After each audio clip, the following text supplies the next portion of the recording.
You're watching the West Coast Logging Channel. Come on inside and get some logs, that is. Hey friends, I finally got over and videoed the little yarder that had been talking about, and was nothing like I expected it to be. It absolutely blew me away. You guys are gonna love this. I wanted to explain a couple of things before we go into the video so that you'll understand a little more about what they're talking about. First of all, I want to say thank you to the Llewellyn family for allowing us to come over and video what they got going on there. It was absolutely awesome. Great people. When Ron's dad, Harvey, is talking about riding the pass line, what he is actually talking about is tying off to a rope and the yarder picking a guy to the top of these wooden spar poles, which some were 180, 190, 230 feet high, riding them clear to the top there to readjust lines or grease blocks or whatever, which you would not have to ask me twice because I would be volunteering. That would be I'd stand. I'd be like, I'll do it. You wouldn't have to ask me twice. And then there's a you'll hear where me and Ron are talking about having a crew member getting hurt, and how he's talking about how it's part of your family and whatnot. And I want to say that a lot of what I do now and the way I model myself, I learned from Ron. So I want to say I appreciate that working with Ron was a very great experience for me, and he probably taught me more than all of the people that I worked with combined. So I am going to have to put the video in two parts because it's a little over 40 minutes, kind of long for somebody just to sit and watch. But I really think you guys will enjoy this. Okay guys, this morning we come over here and get a little closer to the sun. This is that little toy yarder I was telling you guys about. There's a lot more detail to it than I thought there was. We'll get Ron and his dad to explain all that. But this is Ron Llewellyn. We called him Houston. He ran the yarder for Serco, the swing yarder, and his dad, Harvey Llewellyn. Harvey actually topped trees up until the metal spar poles come in. So why don't you just kind of describe what a normal day of topping would be like? Well, when I first started, you had to carry your rigging, pass block, and your pass rope out to top your tail trees, and that would be that one back there. Right. Most of them, some of them was on the landing, and depending on the old growth and how many big limbs, but it'd take you anywhere from 4 to 6 hours, sometimes 8 Jeez. or 8 hours. Up the tree 8 hours. Yeah. Oh gosh. I put in that time up there. Oh Lord. Big limbs. And all that was come off by hand. Yeah. It was all, wow. And what I mean by hand is these type of saws here. We've talked about them before, the Misery whips. And I've said that the handles are the hardest to come by, and they're very sought after. He's got that one. That's and a topping saw there. That one there's a topping saw. This one right here. This one here is a topping saw. Yeah. You can see that these are the handles I was talking about. That you hardly ever find those with them on them anymore. Wow. Fallen saw on the back side. No. Okay. Yeah, there's the fallen saw there. Can you imagine the work they had? Jesus. 8 hours in a tree. I spent 2 hours. That don't happen too often, but that has happened back in my younger days. Well, why don't we go over this a little bit? Because, like I say, there's a lot more detail to that than I thought there was going to be. And it's absolutely what it would have been. Oh, watch that main line. Somebody took the rigging out. What it would have been way back then. So, and now this is set up with the North Bend system, right? Right. first of all, he's gonna run the. Now that's called a heel boom loader. Heel boom loading, yeah, with a squirrel. I got all this designed to where I can do this myself. Oh, look at that. Oh, look at that. And so what you're saying is the squirrel over here is weighted so you're not slacking it back, that's pulling it back. That squirrel brings it back, and you always load off of the squirrel side because it's a lot smoother. Okay. I'll give you a quick rundown. Yeah. First thing you do is you go in and you pick out your spar tree, you top it, hang your pass block, then you come back down and you string all the guy lines, 6 tops, 4 buckles, then you go back up and you hang them. Then you come back down, you tighten all the guy lines, then you go back up on the pass line, hang the block, haul back, bull block, haul back block. And then you come down to the buckle guys and hang the loading block, the jack for the boom, and your main line, and always tail hold the block on your loading block above so that it'll slack better. Okay. Like Okay. tongs. And then you hang, you put your squirrel on and then tighten up the guy line so that you can get adjusted. Then you come down and hang the heel boom. See where I got it tail holded there? Right. And then you come out and you put this one up through there, put your jack on it. Then you pick this up, just like Ron's doing. Pick it up, Ron. What's that? Pick it up. Boom. And you pick it up, you take it out, and you I tag it to a see. stump. Okay, I see. Now I you got come it. back down, and then he lowers it down. You got it at the right height. Right. And then you put your blocks out on each side to swing with. If you got a bank, you hang on it. If you haven't, you put a crow's foot or stub tree. Okay, so these would have actually been trees Actually, that you would this have. be over here would be what we call a crow's foot. Right. It No. would be another guy line off the top of it up to the tree with a block below it. Okay. And it works that way. And you could hang 2 of them. And then after you got it up, all rigged up, then you're ready to go. Then when you put up the skyline, you have to rig it up.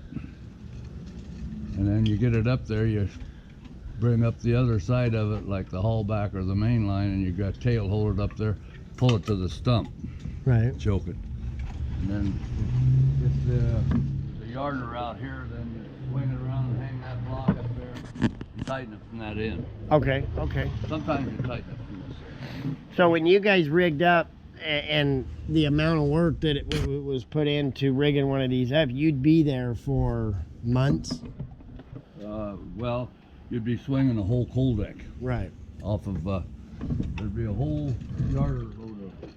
Right. So they'd have another You'd be yarder. there longer than a month. Right. They'd have another yarder out here that Yarded it all. yarded Then it up. Sometimes they hot logged it, pull them in and put them on and bring them in. A lot of time we did that.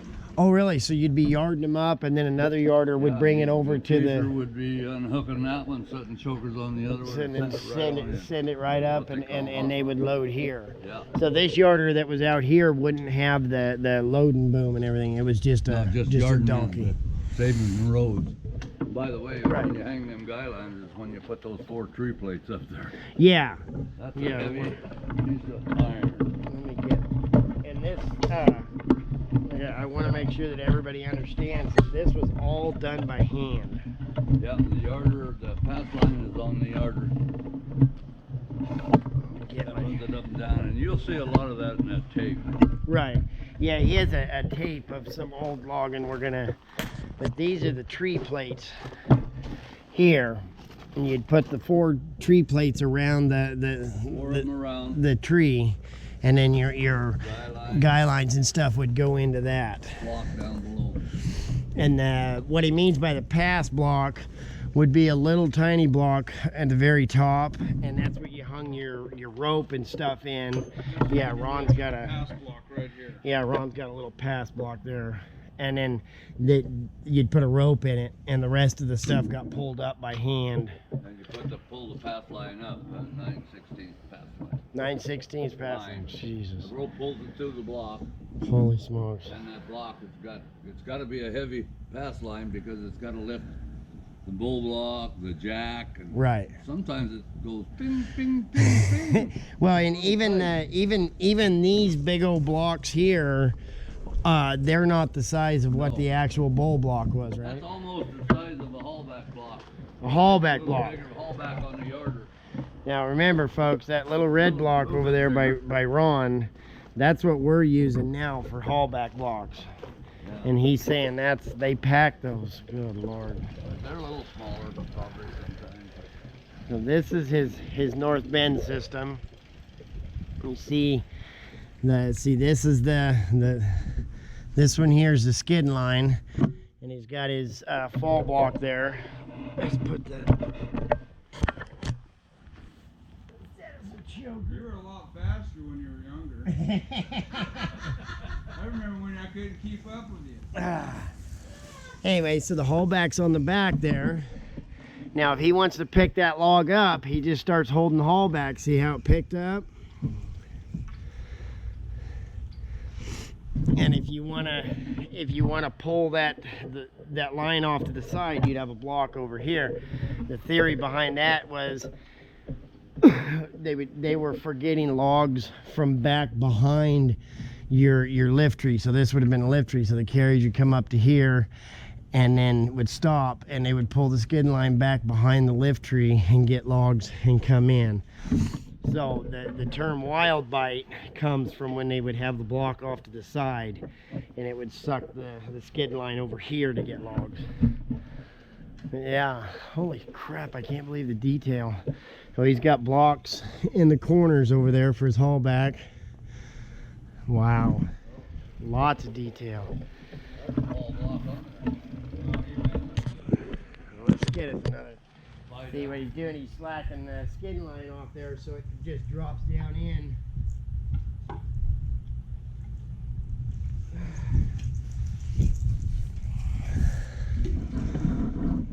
What a great, oh my. I can't believe the detail that you've I wasn't ready for this much detail, to be honest. I didn't think there'd be that much. Now back here.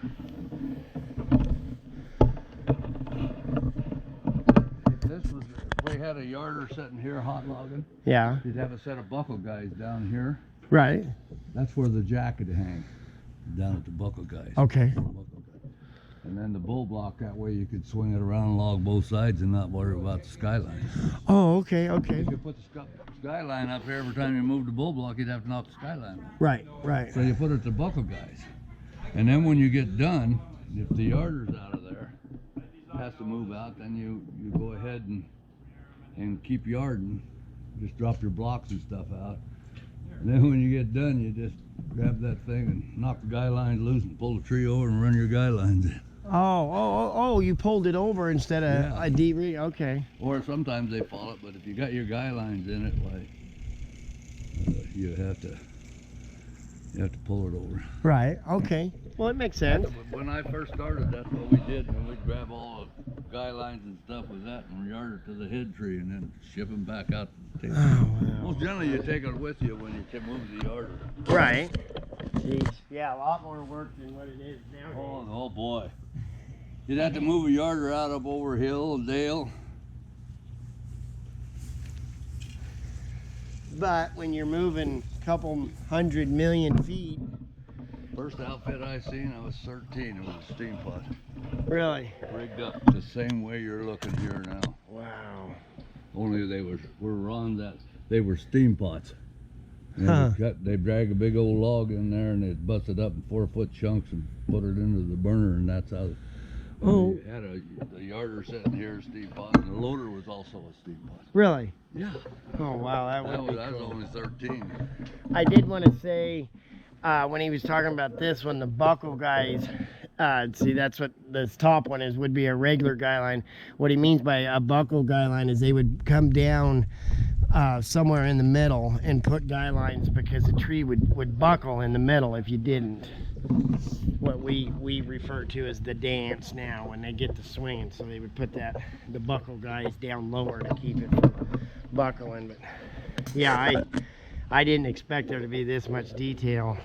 I can't believe how many lines are in that. Well, when we started this, we rigged it up and then started working it. So then we had to start developing with a little bigger blocks so the function would be smoother, so it wouldn't be such a labor-intense, smaller blocks that would be to scale. Right. So we went to some bigger blocks to make things work a lot smoother. Okay. So we wouldn't have to. So you wouldn't. It works smoother.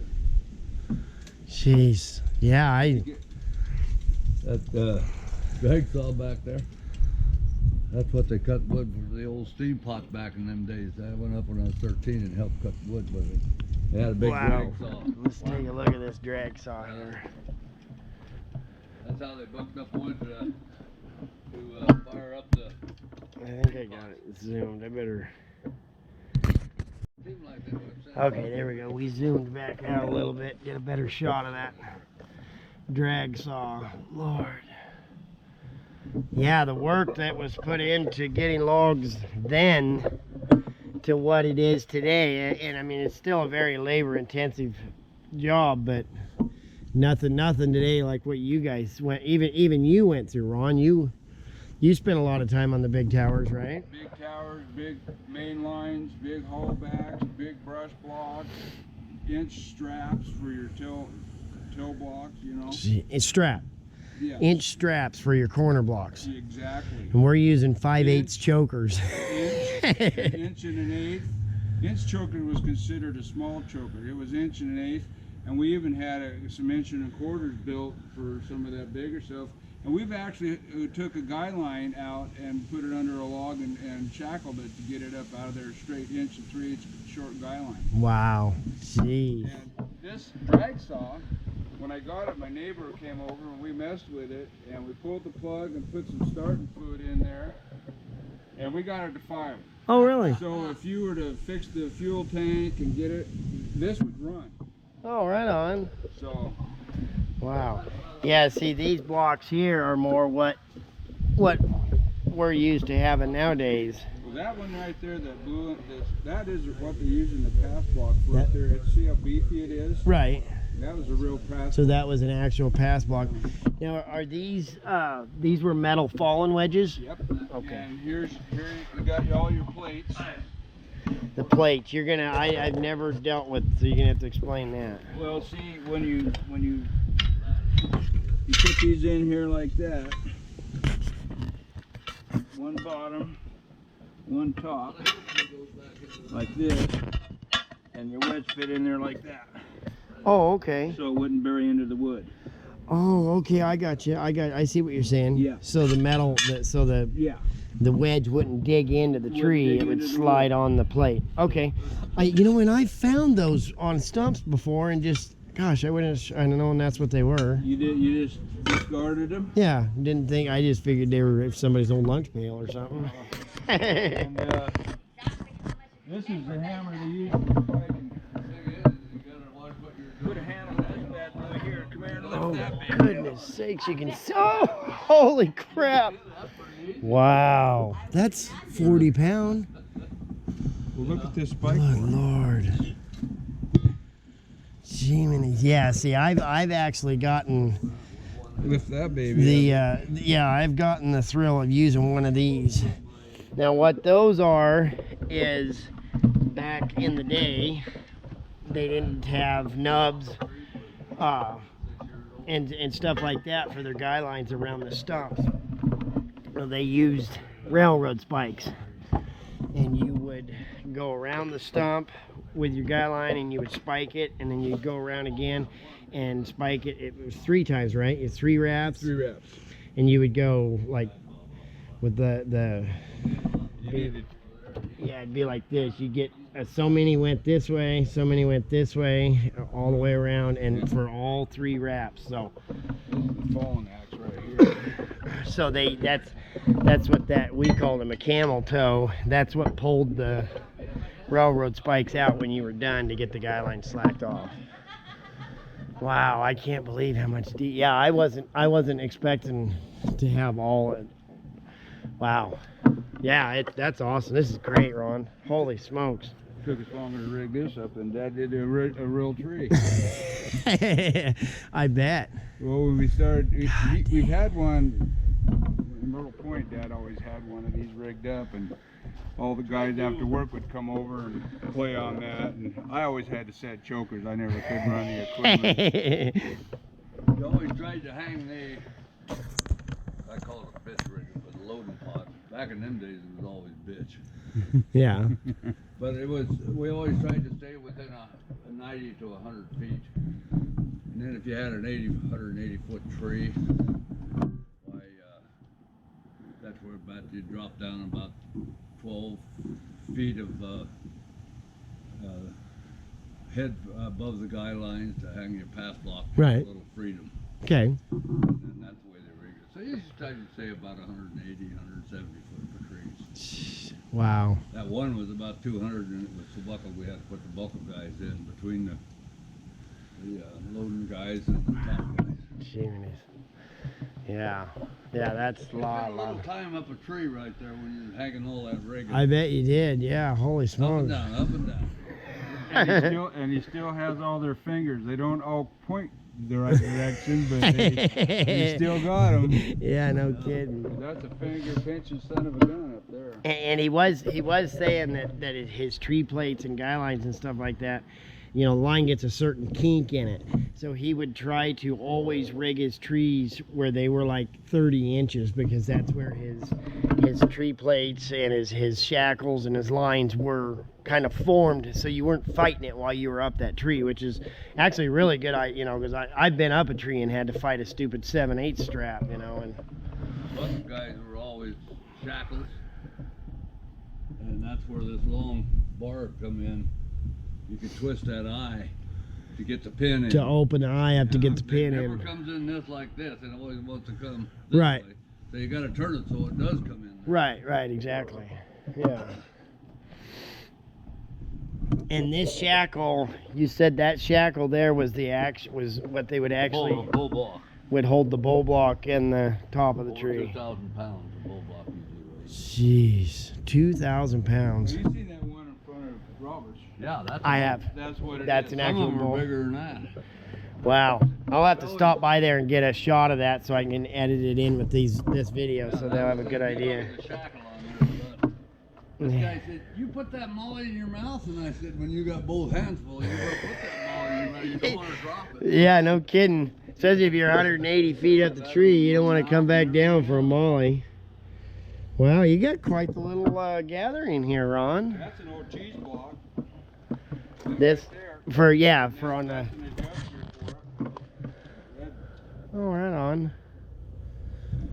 And that's for the old log trucks didn't have the bunks. They just had cheese blocks. You can take that and fit it to your log like a one log load. Right. Yeah, they would slide back and forth so that you could, and that's where I'm always talking about a tight bunk. Well, on these, they could adjust it for 3 log loads, 2 log, 1 log loads. If you had some of them big old logs that were like that, you didn't want them rolling around. Right. Oh God, no. Especially the trucks that they had back then. I don't know how they ever If you had a one log load, you'd tip it over. to the square side. Yeah. Oh, okay. Flip it over so it's a big log would hold it. So it'd hold on this side. I got you. Okay. Wow. What is the biggest log you think you've biggest tree you've